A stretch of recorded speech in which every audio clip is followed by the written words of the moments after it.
옛날, 아주 먼 옛날이었습니다. 산세가 험하면서도 아름다운 어느 고을에 기와 지붕이 삼봉우리처럼 으리으리하게 솟은 큰 집이 한 채 있었습니다. 뒤로는 병풍처럼 든든한 산이 둘러쳐져 있고 앞으로는 맑은 시냇물이 굽이쳐 흐르는 배산 임수의 명당, 그곳에는 고을에서 제일 가는 부자 김진사 댁이 자리하고 있었지요. 김진사 댁 기와 지붕은 어찌나 매끄럽고 윤기가 흐르던지 지나가던 참새도 미끄러질 정도였다고 합니다. 봄이면 앞마당에 매화 향기가 그윽하게 퍼지고 가을이면 뒷마당 감나무에 붉은 홍시가 주렁주렁 열려 그 풍요로움이 고을 밖 심리까지 전해졌다고 하지요. 곳간에는 햅쌀이 가마니째 쌓여 있어 쥐들도 배가 불러 도망가지 않는다는 소문이 돌 만큼 김진산에는 남부러울 것 없는 재물을 가진 집안이었습니다. 하지만 사람의 인생사라는 것이 겉으로 보기에는 비단길 같아도 속을 들여다보면 누구나 집신에 들어간 모래알 같은 근심 하나쯤은 품고 사는 법이지요. 고을 사람들이 다들 부러워하는 김진사에게도 밤잠을 설치게 하는 깊은 고민이 하나 있었으니 바로 집안의 대를 이을 며느리들에 관한 걱정이었습니다. 어허, 이놈의 재물이라는 것이 모으기는 쉬워도 지키기는 어려운 법인데, 내가 눈을 감으면 이 많은 살림을 누가 건사한단 말인가? 김진사는 사랑방 문을 활짝 열어놓고 곰방대에 불을 붙이며 긴 한숨을 내쉬곤 했습니다.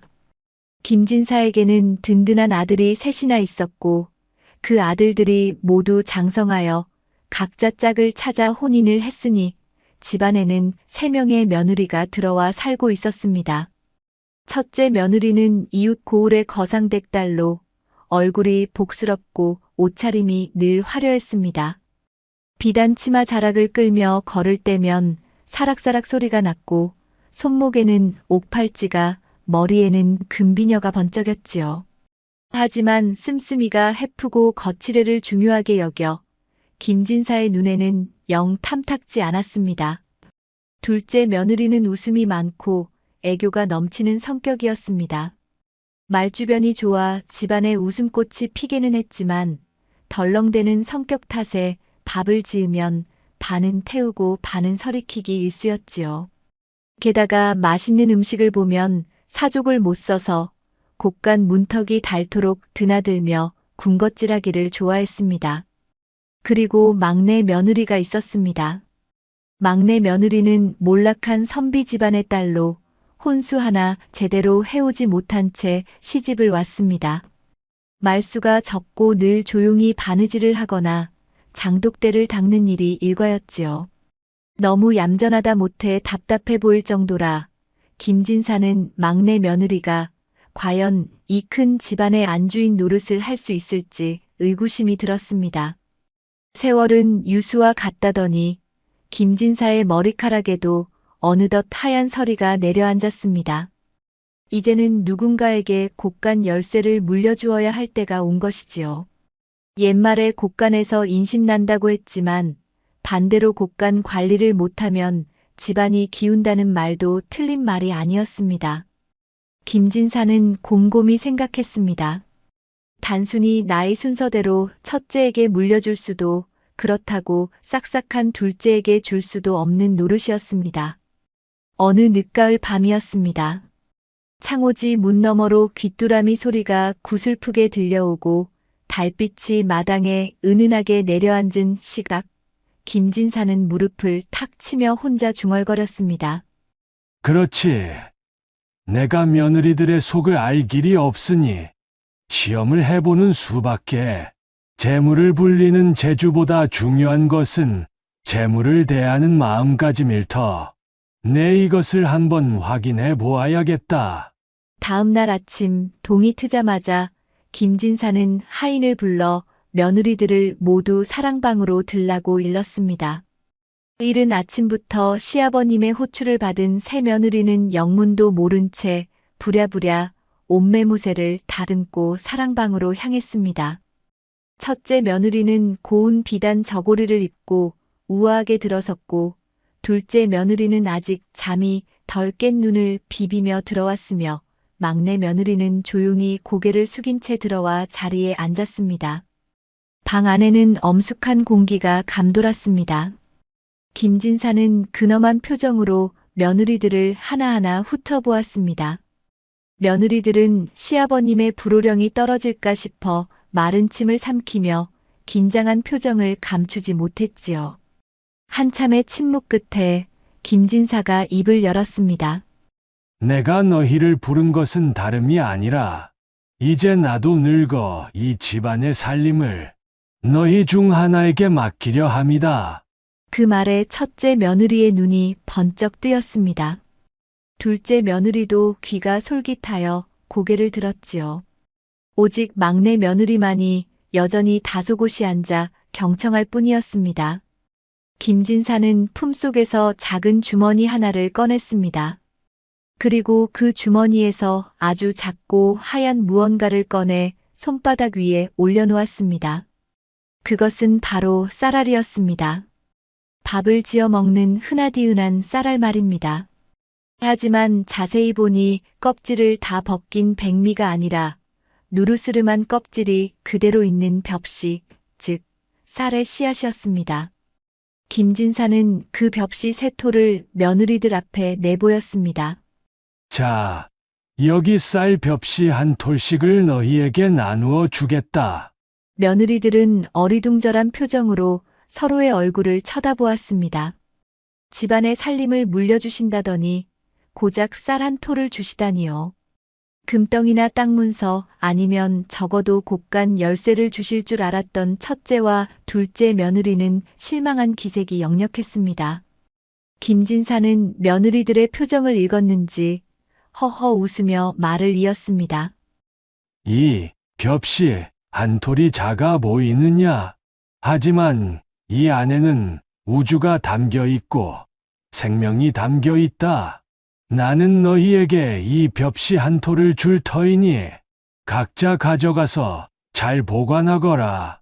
그리고 정확히 3년 뒤 이 벽시를 다시 나에게 가져오도록 해라. 그때 너희가 가져온 결과를 보고 누가 이 집안의 곳간 열쇠를 맡을 자격이 있는지 결정하겠다. 첫째 며느리는 속으로 코웃음을 쳤습니다. 아니, 쌀 한 톨을 3년이나 보관하라니? 그냥 장롱 속에 넣어두었다가 꺼내오면 되는 것 아닌가? 아버님도 참 노망이 드셨나 이런 싱거운 장난을 치시다니. 둘째 며느리도 입을 삐죽였습니다. 아이 참 맛있는 떡이나 한시로 주시지. 먹지도 못하는 생 벽시 한 톨을 어디다 쓰라고. 잃어버리지만 않으면 다행이겠네.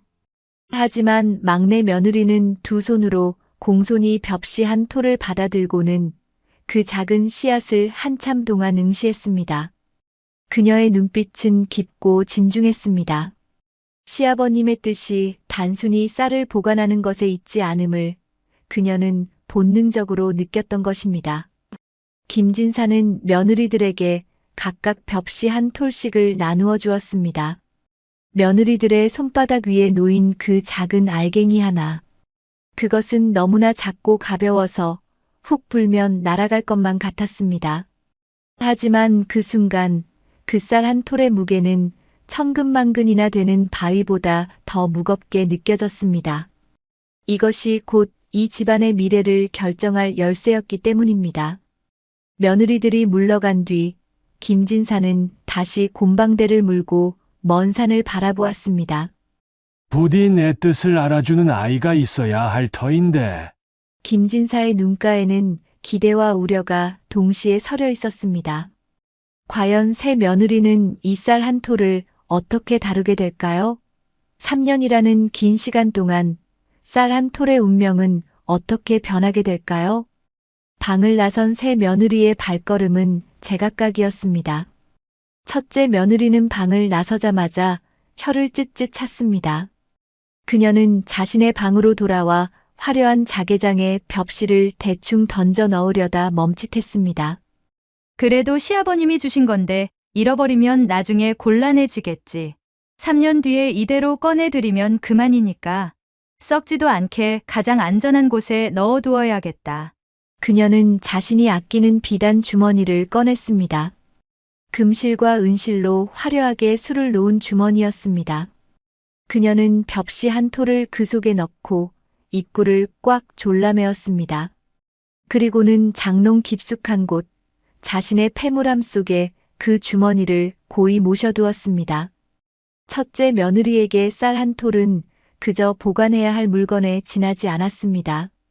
한편 둘째 며느리는 부엌으로 향했습니다. 그녀는 손바닥에 놓인 벽시를 요리조리 굴려보았습니다. 이 조그만 걸 3년이나 가지고 있으라니 아이고 귀찮아라. 어디다 뒀는지 까먹기 딱 좋겠네. 그녀는 부엌 찬장을 뒤적거렸습니다. 그러다 문득 솥뚜껑 위에 앉은 파리 한 마리를 쫓다가 손에 쥐고 있던 벽시를 그만 바닥에 떨어뜨리고 말았습니다. 어마나. 어디 갔지? 둘째 며느리는 허둥지둥 바닥을 기어다니며 벽시를 찾았습니다. 다행히 아궁이 근처 틈새에서 벽시를 발견했지만 흙먼지가 잔뜩 묻어 있었습니다. 그녀는 치마폭에 벽시를 쓱쓱 닦으며 생각했습니다. 에이 모르겠다. 이거 하나 가지고 있다고 부자가 되는 것도 아니고. 아버님도 3년 뒤면 까맣게 잊어버리실 거야. 혹시 찾으시면 곳간에 쌓인 게 쌀인데 아무거나 하나 꺼내드리면 알게 뭐야. 둘째 며느리는 벽시를 대충 찬장 구석에 있는 빈 양념통 속에 던져 넣었습니다. 그리고는 금세 잊어버리고 누룽지를 긁어먹으며 콧노래를 불렀습니다. 이제 마지막 막내 며느리의 방으로 가볼까요? 막내 며느리 명은이는 자신의 작고 소박한 방으로 돌아왔습니다. 그녀는 호롱불 아래 앉아 하얀 천 위에 벽시를 조심스럽게 내려놓았습니다. 그녀의 표정은 사뭇 진지했습니다. 그녀는 시아버님의 말씀을 되새겼습니다. 이 안에는 우주가 담겨 있고 생명이 담겨 있다. 아버님께서 3년 뒤에 가져오라고 하셨어. 그냥 보관만 하라고 하신 게 아니야. 생명이 담겨 있다고 하셨으니 이 생명을 죽이지 말고 살려야 해. 명은이는 밤이 깊도록 잠을 이루지 못했습니다. 창밖에는 바람이 불어 나뭇가지가 흔들리는 소리가 들렸고 멀리서 개 짖는 소리가 들려왔습니다. 그녀의 머릿속에는 오직 쌀 한 톨에 대한 생각뿐이었습니다. 만약 그냥 둔다면 3년 뒤 이 벽시는 생명력을 잃고 말라 죽거나 벌레가 먹어 빈 껍데기만 남을지도 모릅니다. 그렇다고 땅에 심자니 겨우 한 톨을 심어 무엇을 얻을 수 있을지 막막하기만 했습니다. 하지만 명은이는 포기하지 않았습니다. 그녀는 어릴 적 친정아버지가 해주셨던 말씀을 떠올렸습니다. 티끌 모아 태산이라 했다. 시작은 미약하여도 그 끝은 창대할 수 있는 법이다. 새벽녘 동이 터올 무렵 명은이의 눈빛이 반짝였습니다. 그래, 아버님의 뜻은 이것을 키우라는 것이야. 3년이라는 시간은 이 작은 생명을 키우기에 충분한 시간이야. 명은이는 방문을 열고 나갔습니다. 차가운 새벽 공기가 그녀의 볼을 스쳤지만 그녀의 가슴 속은 뜨거운 열정으로 가득 찼습니다. 그녀는 헛간으로 가서 호미 하나를 집어들었습니다. 그리고 아무도 보지 않는 뒷마당, 양지 바른 곳으로 발걸음을 옮겼습니다.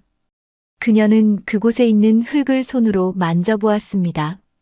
겨울을 앞둔 땅은 차가웠지만 그 속에는 봄을 기다리는 기운이 서려 있었습니다. 잘 자라다오. 너는 이제 단순한 쌀알이 아니야. 우리 집안의 희망이란다. 그녀는 정성스럽게 땅을 조금 파고 그 소중한 벽시 한 톨을 심었습니다. 그리고 흙을 덮고 그 위에 두 손을 모아 간절히 기도를 올렸습니다. 그것은 김진사 댁의 운명을 가를 조용하지만 위대한 시작이었습니다. 고작 쌀 한 톨이 만들어낼 기적, 그 3년간의 여정이 이제 막 시작된 것입니다.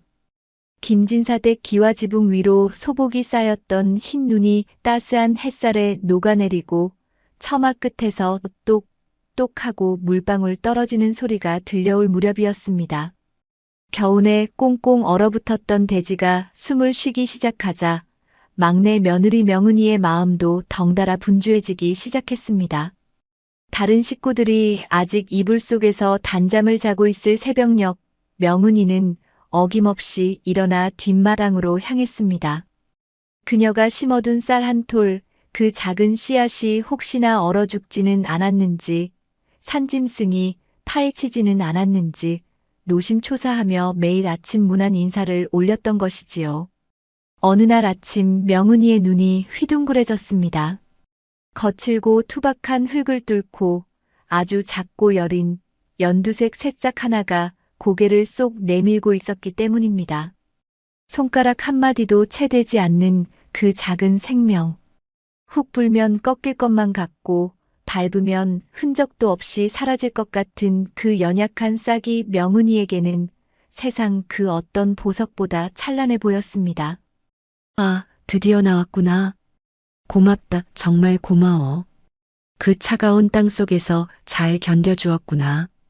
명은이는 행여나 지나가던 닭이나 개가 이 귀한 싹을 밟을까봐 주변에 있는 돌멩이들을 모아 작은 울타리를 쳐주었습니다.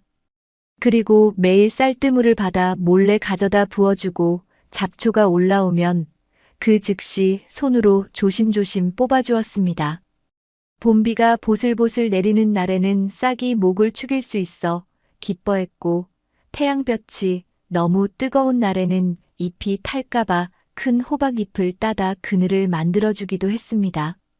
그렇게 명은이의 지극정성 어린 보살핌 속에 쌀나무는 하루가 다르게 쑥쑥 자라났습니다. 계절은 흘러 여름이 되었습니다. 장마철이 찾아와 하늘에 구멍이라도 뚫린 듯 비가 쏟아질 때면 명은이는 삿갓을 쓰고 뒷마당으로 달려나가 빗물 고랑을 파주었습니다. 거센 비바람에 줄기가 꺾일까봐 대나무를 잘라 지지대를 세워주고 끈으로 단단히 묶어주기도 했지요. 반면 첫째 며느리는 장마철 습기에 비단옷이 상할까봐 장롱문을 열어 환기하기 바빴고 둘째 며느리는 비 오는 날엔 부침개라며 솥뚜껑에 기름 냄새 풍기기 바빴습니다. 그 누구도 막내 며느리가 비를 맞으며 뒷마당 구석에서 무엇을 하고 있는지 관심을 두지 않았습니다.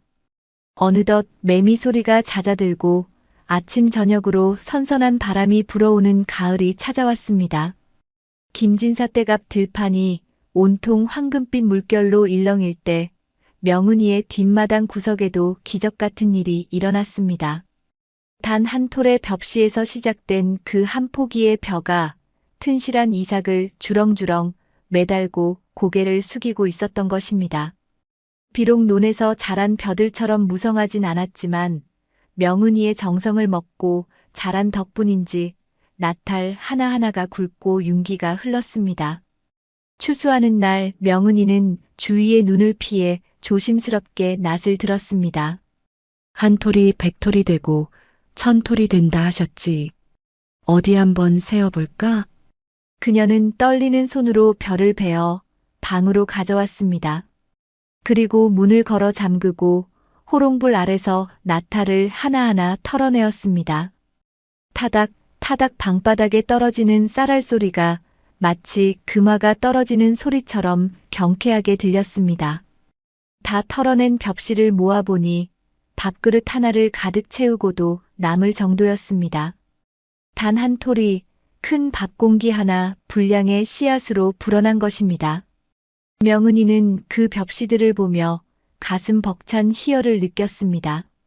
해냈어. 생명을 살려냈어. 이제 이 한 그릇의 씨앗이 내년에는 더 큰 기적을 만들어줄 거야. 명은이는 수확한 벽시를 광목천 주머니에 담아 소중히 갈무리했습니다.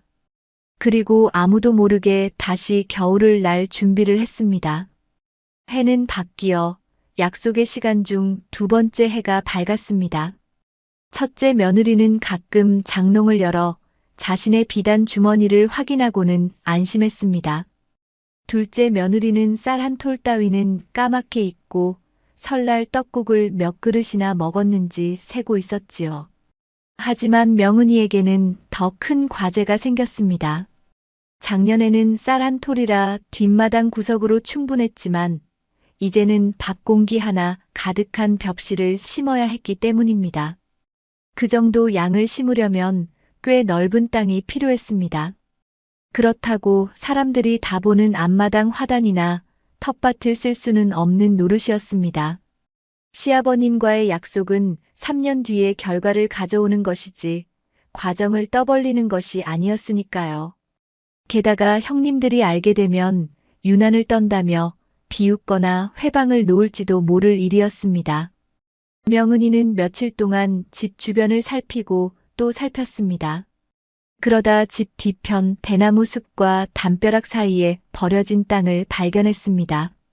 그곳은 돌과 잡초가 무성하고 그늘이 져서 아무도 거들떠보지 않는 황무지였습니다. 그래, 이곳이라면 사람들의 눈을 피할 수 있겠어. 돌을 골라내고 흙을 돋우면 훌륭한 논이 될 거야.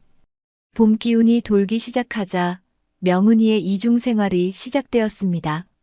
낮에는 집안 살림을 도맡아 하며 시어머니와 형님들의 시중을 들었고 모두가 잠든 밤이나 새벽 혹은 잠시 쉴 틈이 생길 때마다 호미를 들고 대나무 숲 뒤로 달려갔습니다. 그녀는 억센 잡초 뿌리를 맨손으로 뽑아내고 크고 작은 돌멩이들을 치마폭에 담아 날랐습니다. 손바닥에는 물집이 잡히고 터져서 굳은 살이 박였고 고운 얼굴에는 흙투성이가 되기 일쑤였습니다. 어느 날 김진사가 사랑채 툇마루에 앉아 있다가 땀을 뻘뻘 흘리며 우물가에서 손을 씻는 막내 며느리를 보았습니다. 아가, 얼굴이 많이 상했구나. 요즘 무슨 힘든 일이라도 있는 게냐? 낯빛이 어두워 보이는구나. 김진사의 물음에 명은이는 화들짝 놀라며 얼른 옷매무새를 고쳤습니다. 아, 아닙니다, 아버님. 그저 봄이 되어 묵은 먼지를 털어내느라 조금 움직였을 뿐입니다. 염려 마십시오. 명은이는 환하게 웃어 보였지만 김진사의 눈에는 며느리의 거칠어진 손마디가 스쳐 지나갔습니다. 김진사는 고개를 갸웃거렸지만 더 캐묻지는 않았습니다. 그저 막내 며느리가 남모를 고생을 하고 있음을 짐작만 할 뿐이었지요. 그렇게 명은이가 땀으로 일군 대나무 숲 뒤편의 작은 땅은 어느새 기름진 문전옥답 못지않은 밭으로 변해 있었습니다. 명은이는 그곳에 작년에 수확한 벽시들을 정성껏 뿌렸습니다.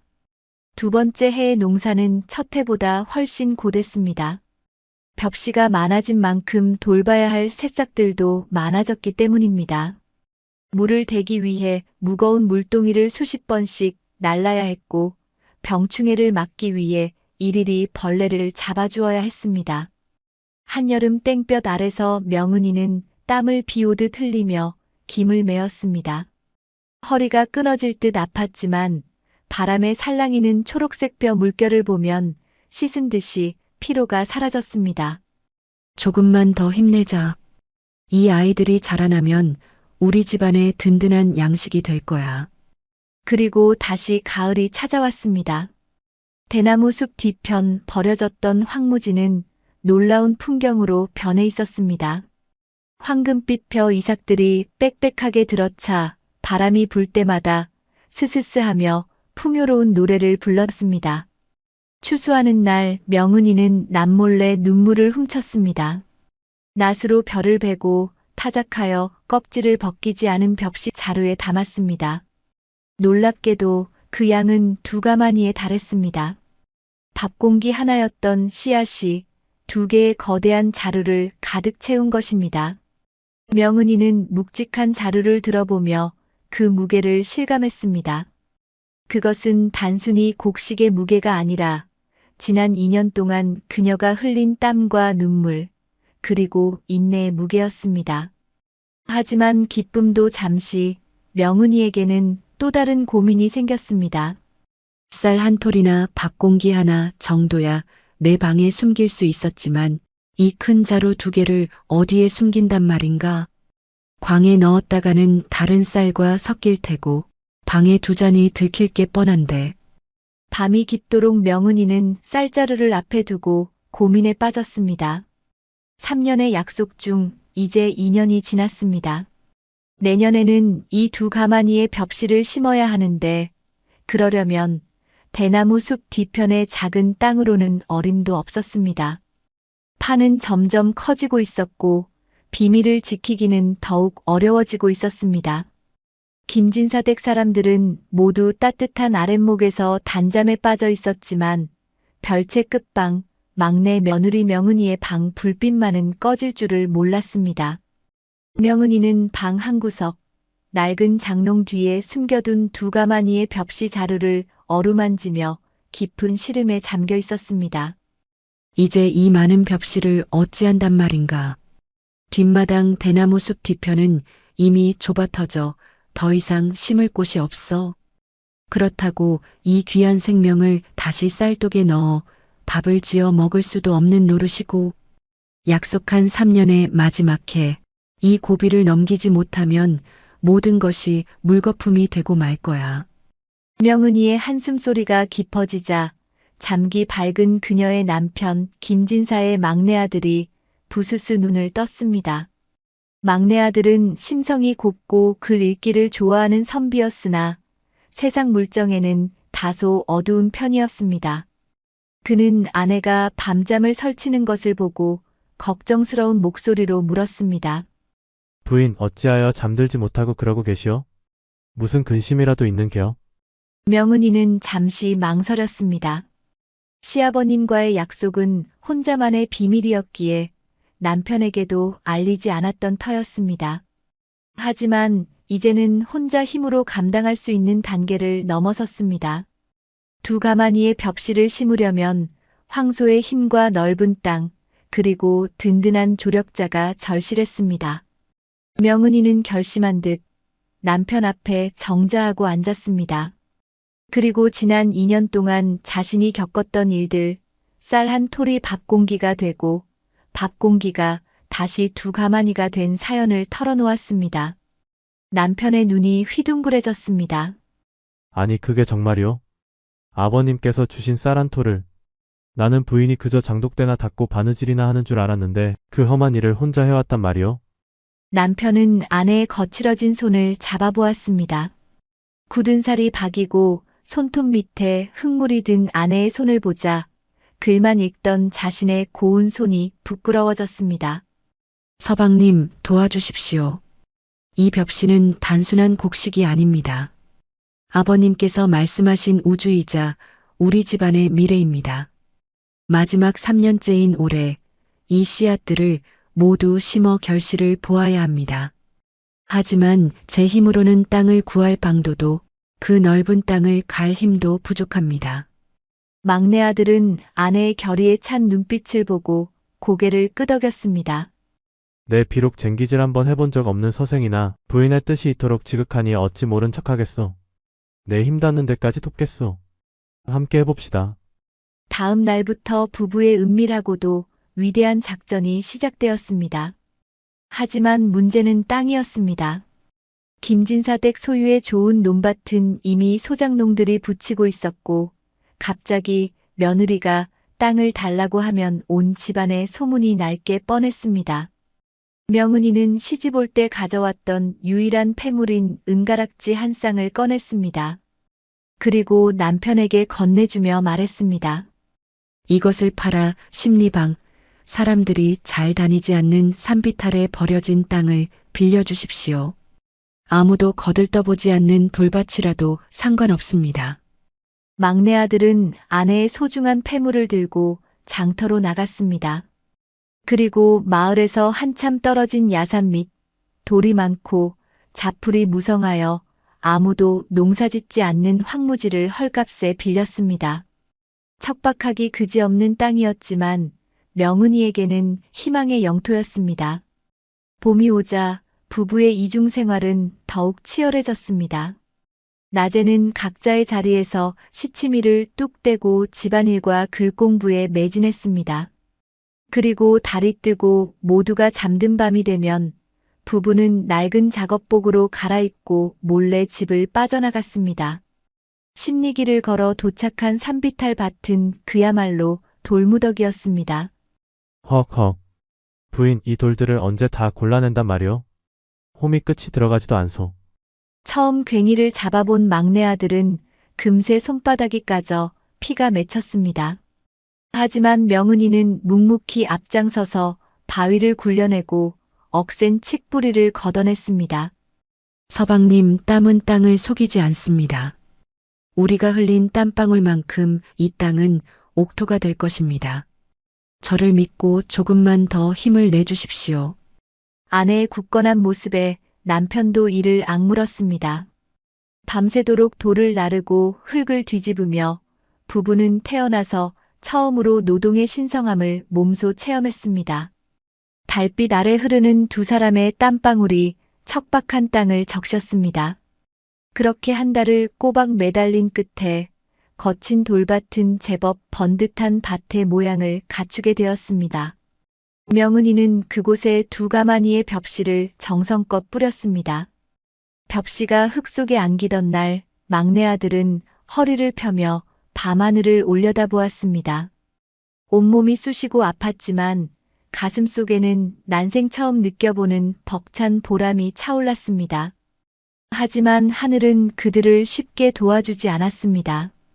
그의 여름 조선 팔도에 끔찍한 가뭄이 닥쳐왔습니다. 하지가 지나도록 비 한 방울 내리지 않았습니다. 하늘은 야속하게도 쨍쨍한 햇볕만 쏟아부었고 땅은 거북이 등껍질처럼 쩍쩍 갈라졌습니다. 김진사 댁의 문전 옥담마저도 물이 말라 벼들이 누렇게 타들어가기 시작했습니다. 아이고, 큰일이구나. 하늘도 무심하시지. 이대로 가다간 올 농사는 다 망치게 생겼어. 김진사는 타들어가는 논을 보며 발만 동동 구를 뿐 뾰족한 수가 없었습니다. 마을 사람들도 기우제를 지내며 울상이었지요. 산비탈 밭도 상황은 위태로웠습니다. 하지만 명은이는 당황하지 않았습니다. 그녀는 밭을 일굴 때부터 이런 상황을 대비하고 있었습니다. 서방님, 기억하십니까? 우리가 돌을 골라내며 밭 가장자리에 깊게 파두었던 고랑을요. 명은이는 밭을 개간할 때 산 위쪽 계곡에서 내려오는 물길을 미리 파악해 두었습니다. 그리고 그 물길을 밭 쪽으로 유도하여 작은 웅덩이를 파놓고 그 위에 볏짚과 돌을 덮어 수분이 날아가지 않도록 막아두었던 것입니다. 남들은 쓸데없는 짓이라 했을 그 물구덩이가 바로 비책이었습니다. 부부는 밤마다 산으로 올라가 웅덩이에 고인 귀한 물을 퍼날랐습니다. 바가지로 한 방울, 두 방울. 그것은 물이 아니라 생명수였습니다. 부인의 해안에 탐복했소. 남들이 편한 길을 갈 때 훗날을 도모하며 고생한 것이 이리 큰 복이 되어 돌아오는구려. 마을의 논들이 말라 비틀어지는 동안 산비탈에 숨겨진 명은이네 밭은 기적처럼 푸르름을 유지했습니다. 뜨거운 태양은 오히려 벼를 더욱 단단하고 알차게 여물게 만들었습니다. 어느덧 처서가 지나고 찬 이슬이 맺히기 시작하는 가을이 돌아왔습니다. 김진사를 비롯한 마을 사람들은 흉년이라며 한숨을 내쉬었지만 십리 밖 산비탈에는 믿을 수 없는 풍경이 펼쳐져 있었습니다. 황금 물결. 그것은 단순히 벼가 익은 모습이 아니었습니다. 돌밭이었던 곳이 온통 황금빛으로 뒤덮여 바람이 불 때마다 좌르르, 좌르르 하며 무거운 나탈들이 부딪히는 소리가 궁장한 교향곡처럼 울려 퍼졌습니다. 추수하는 날 막내 아들은 낫을 들고 밭 한가운데 섰습니다. 허허. 이것 보시오, 부인. 이 묵직한 이삭을 좀 보시오. 명은이와 남편은 며칠 밤을 새워 벼를 베고 타작을 했습니다. 1년 차에 밥 공기 하나, 2년 차에 두 가마니였던 쌀은 3년 차인 올해 도저히 사람의 힘으로 짊어질 수 없는 양으로 불어났습니다. 가마니에 담고 또 담아도 끝이 없었습니다. 10가마니, 20가마니, 무려 50가마니가 넘는 엄청난 양의 벽시가 산비탈에 쌓였습니다. 그것은 웬만한 중농의 1년치 수확량과 맞먹는 양이었습니다. 명은이는 쌓여있는 쌀가마니들을 보며 가쁜 숨을 몰아쉬었습니다. 땀범벅이 된 얼굴이었지만 그녀의 눈동자는 밤하늘의 별보다 더 초롱초롱 빛나고 있었습니다. 서방님, 이제 약속의 날이 다가왔습니다. 3년 전 아버님께서 주신 그 작은 쌀 한 톨이 이렇게 되돌아왔습니다. 하지만 막내 아들의 얼굴에는 기쁨과 동시에 난감함이 스쳤습니다. 부인 헌데 이를 어찌한단 말이오? 2가마니일 때야 몰래 숨겼다지만 이 50가마니를 어찌 집으로 가져간단 말이오? 소달구지를 몇 대나 불러도 모자랄 판인데 그랬다가는 온 동네에 소문이 날 것이고 아버님도 미리 아시게 될 텐데. 그렇습니다. 이제는 더 이상 숨길 수가 없게 되었습니다. 이 엄청난 수확물을 김진사 댁 마당까지 옮기는 것 자체가 거대한 작전이 필요한 상황이었습니다. 게다가 다른 형님들과 시아버님이 이 광경을 목격했을 때 어떤 반응을 보일지도 미지수였습니다. 명은이는 잠시 생각에 잠기더니 단호한 목소리로 말했습니다. 서방님, 숨길 필요 없습니다. 이제는 당당히 보여드려야지요. 날이 밝으면 소달구지를 구해 오십시오. 그리고 마을 사람들도 볼 수 있게 대낮에 옮기도록 합시다. 명은이의 당찬 제안에 막내 아들은 침을 꿀꺽 삼켰습니다. 드디어 약속한 3년이 되는 날 아침이 밝았습니다.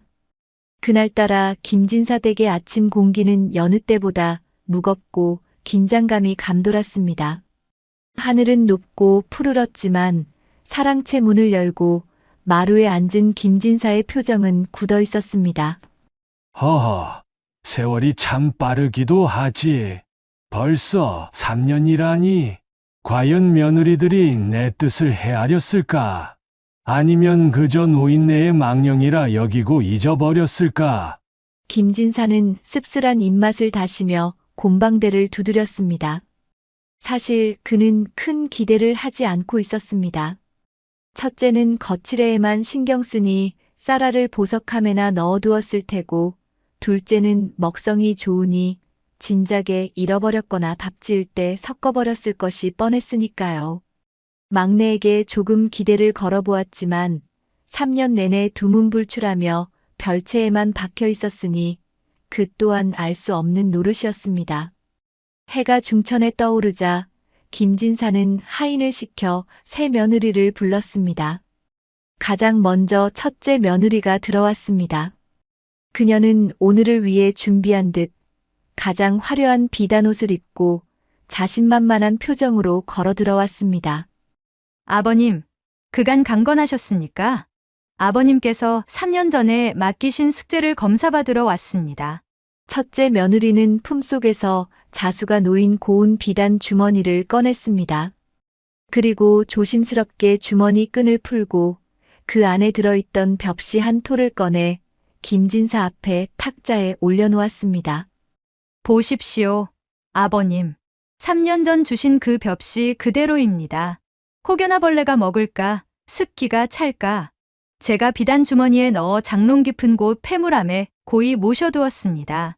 흠집 하나 없이 깨끗하지요.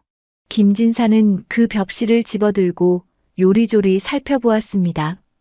확실히 보관 상태는 완벽했습니다. 3년 전 그대로 말라비틀어지지도 않고 썩지도 않은 상태였습니다. 오냐, 수고했다. 잃어버리지 않고 잘 보관했구나. 너의 알뜰함과 꼼꼼함은 인정하마. 김진사는 고개를 끄덕였지만 그 눈빛에는 어딘가 모를 아쉬움이 서려 있었습니다. 지키는 것은 잘하였으나 불리는 것은 하지 못했기 때문입니다. 다음으로 둘째 며느리가 들어왔습니다. 그녀는 눈치를 슬금슬금 보며 쭈뼛거리고 있었습니다. 아이고 아버님. 식사는 하셨는지요? 그래, 너도 가져왔느냐? 둘째 며느리는 치마 주머니에서 꼬깃꼬깃한 종이 뭉치를 꺼냈습니다. 그리고 그 안에서 벽시 한 톨을 꺼내 놓았습니다.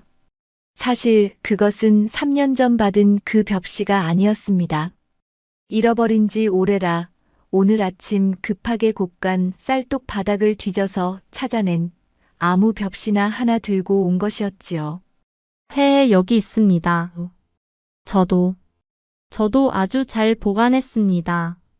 부엌 찬장 깊숙이 넣어두었더니 아주 잘 있더군요. 김진사는 며느리가 내놓은 벽시를 힐끗 보았습니다. 벽시의 색깔이나 모양새가 3년 전 자신이 나누어 준 것과는 미묘하게 달랐습니다. 평생 농사를 지어온 김진사의 눈을 속일 수는 없었지요. 녀석하고는 거짓을 고하는구나. 성의조차 없으니 이를 어찌할꼬. 김진사는 혀를 찢찼지만 굳이 그 자리에서 며느리를 타박하지는 않았습니다. 그저 손짓으로 물러가라 했을 뿐이지요. 이제 마지막 막내 며느리 차례였습니다. 그런데 한참을 기다려도 막내 며느리가 오지 않는 것이었습니다. 막내는 어찌하여 코빼기도 비치지 않는 게냐? 설마 빈손이라 오기가 두려워 도망이라도 친 게냐? 첫째와 둘째 며느리는 서로 얼굴을 마주보며 키득거렸습니다. 그럴 줄 알았어. 가진 것도 없는 것이 뭘 할 수 있겠어. 분명 잃어버리고 벌벌 떨고 있겠지. 바로 그때였습니다. 집 밖 멀리서부터 웅성거리는 소리가 들려오기 시작했습니다. 처음에는 작은 소란인가 싶더니 이내 땅이 쿵쿵 울리는 듯한 진동과 함께 소달구지에 삐그덕거리는 바퀴 소리가 요란하게 들려왔습니다. 나으리, 큰일 났습니다.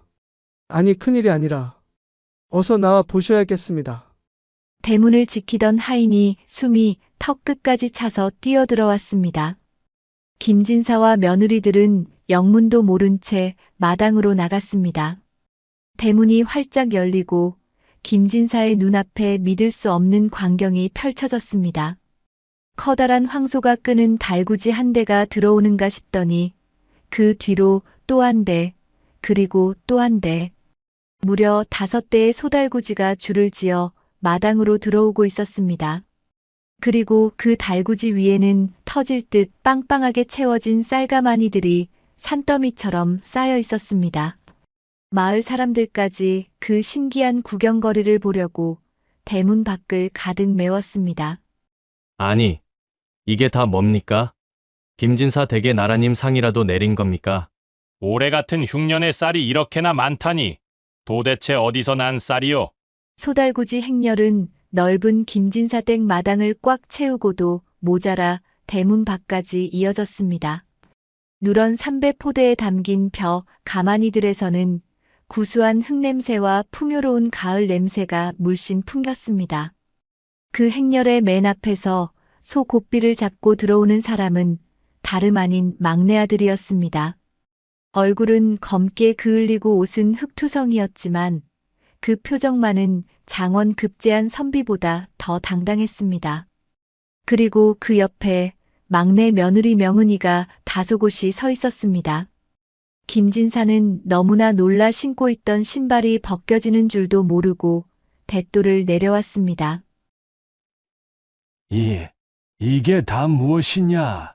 대체 이 많은 곡식은 어디서 난 것이냐? 첫째와 둘째 며느리는 입을 다물지 못한 채 멍하니 서 있었고 쌀가마니의 엄청난 위용에 압도되어 뒷걸음질만 쳤습니다. 명은이는 시아버님 앞으로 걸어와 큰 절을 올렸습니다. 그리고 고개를 들어 김진사를 바라보았습니다. 그녀의 눈가는 촉촉하게 젖어 있었지만 목소리는 흔들림 없이 또렷했습니다. 아버님, 3년 전 저에게 주신 벽시 한 톨을 가져왔습니다. 뭐라? 겹시 한 톨이라니? 내 눈에는 이 산더미 같은 쌀가마니들만 보이는데 그 한 톨은 어디 있단 말이냐? 명은이는 쌓여있는 50여 가마니의 쌀을 가리키며 말했습니다. 이 모든 것이 바로 그 한 톨입니다. 아버님께서 주신 벽시 한 톨을 뒷마당에 심어 첫 해에는 한 밭공기를 얻었고 그 밭공기를 다시 심어 이듬해에는 2가마니를 얻었습니다. 그리고 올해 그 2가마니를 서방님과 함께 산비탈 개간지에 심어 거둔 것이 바로 이 50가마니입니다. 순간 마당에는 정적이 흘렀습니다. 웅성거리던 마을 사람들도 비웃던 형님들도 모두 숨을 죽였습니다. 오직 가을바람에 쌀가마니 지푸라기가 스치는 소리만 들릴 뿐이었습니다. 김진사는 떨리는 손으로 가장 가까이 있는 쌀가마니를 어루만졌습니다. 거친 가마니의 감촉, 그 안에 꽉 차 있는 단단한 벽시들의 기운이 손끝을 타고 전해져 왔습니다. 세상에, 정말로 해냈구나. 고작 쌀 한 톨로. 이 흉년에도 굴하지 않고 이런 기적을 만들어냈어. 김진사는 며느리의 얼굴을 다시 보았습니다. 곱던 얼굴은 햇볕에 그을려 기미가 안 잤고 옷 같던 손은 거친 나무 껍질처럼 변해 있었습니다. 그제야 김진사는 지난 봄 우물가에서 보았던 며느리의 땀방울이 무엇을 의미했는지 깨달았습니다. 김진사의 눈시울이 붉어졌습니다. 그는 며느리의 거친 손을 2손으로 덥석 잡았습니다. 아가, 내 며느리야. 내가 진정 이 집안의 보배로구나. 나는 너희에게 쌀 한 톨을 주었지만 너는 나에게 태산을 돌려주었구나. 그 모습을 지켜보던 막내 아들이 쑥스러운 듯 웃으며 거들었습니다. 아버님, 이 사람 덕분에 저도 쟁기질을 배우고 땀의 귀함을 알았습니다. 글 공부만 하던 저에게 세상 공부를 시켜준 스승이기도 합니다. 김진사는 아들의 어깨를 두드리며 호탕하게 웃었습니다. 하하하. 그렇고 말고 책 속에 길이 있다 하나 흙 속에 진리가 있는 법이지. 장하다. 내 아들, 장하다. 내 며느리. 첫째 며느리는 자신이 들고 있던 비단 주머니를 슬그머니 등 뒤로 감췄습니다. 아무리 값비싼 비단이라 한들 마당을 가득 채운 황금빛 쌀가마니 앞에서는 초라한 헝겊 조각에 불과했으니까요. 둘째 며느리 역시 쥐구멍이라도 있으면 숨고 싶은 심정이었습니다. 이 소문은 삽시간에 퍼져나갔습니다. 김진사 댁 셋째 며느리가 쌀 한 톨로 50가마니를 만들었다더라. 아니 글쎄 그 척박한 돌밭을 옥토로 바꿨다지 뭐야. 마을 사람들은 모두 김진사 댁 며느리의 지혜와 끈기에 감탄하며 칭송을 아끼지 않았습니다. 해가 뉘엿뉘엿 저물어가고 마당에 쌓인 쌀가마니들이 노을을 받아 붉게 빛날 때였습니다. 김진사는 다시 새 며느리를 사랑방으로 불렀습니다. 이제 약속된 심판의 시간이 온 것입니다. 50가마니의 쌀이 마당에 황금빛 산을 이룬 그날 밤 김진사의 사랑방에는 무거운 침묵만이 감돌았습니다. 은은하게 타오르는 촛불 그림자만이 벽에 일렁일 뿐 새 며느리와 김진사는 한동안 아무 말 없이 서로의 눈빛만을 교환하고 있었습니다. 마침내 김진사가 헛기침을 하며 입을 열었습니다. 그의 앞에는 낡은 노쇠 함 하나가 놓여 있었습니다. 밤이 깊었구나. 오늘 너희가 보여준 것은 단순히 벽시가 아니다. 그것은 너희가 세상을 대하는 마음가짐이자 앞으로 이 집안을 이끌어갈 그릇의 크기였다. 김진사의 시선이 먼저 첫째 며느리에게 머물렀습니다. 첫째 며느리는 부끄러움에 고개를 들지 못하고 치마폭만 만지작거리고 있었습니다.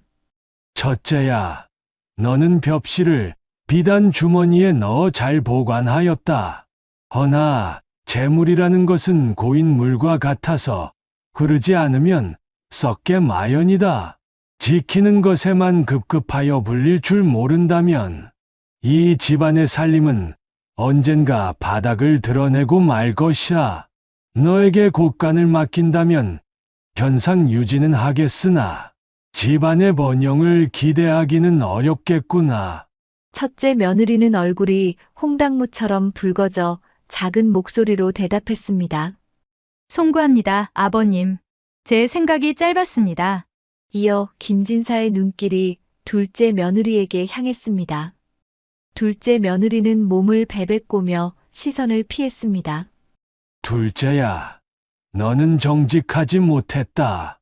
잃어버린 것을 솔직히 고하지 않고 눈가림으로 넘어가려 했지.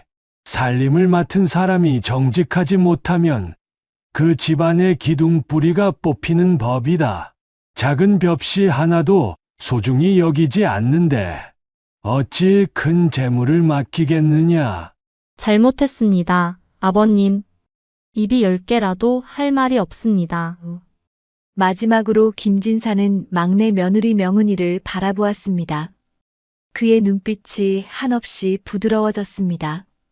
막내야, 너는 쌀 한 톨에서 생명을 보았고 그 생명을 귀하게 여겼담으로 키워냈다. 티끌을 태산으로 만드는 지혜, 그리고 그 과정에서 남편과 합심하여 어려움을 극복하는 인내심까지 보여주었다. 재물을 불리는 재주보다 더 귀한 것은 그 재물을 대하는 너의 진실된 마음이다. 김진사는 앞에 놓인 노쇠함을 열었습니다. 그 안에는 묵직해 보이는 쇳덩이들이 들어 있었습니다. 철그렁 소리와 함께 김진사가 꺼내든 것은 바로 김진사 댁의 모든 곳간과 창고, 그리고 뒤줄을 열 수 있는 열쇠 꾸러미였습니다. 그 열쇠 꾸러미는 실로 그 무게가 엄청나 보였습니다. 자, 받아라. 오늘부터 이 집안의 안주인은 바로 너다.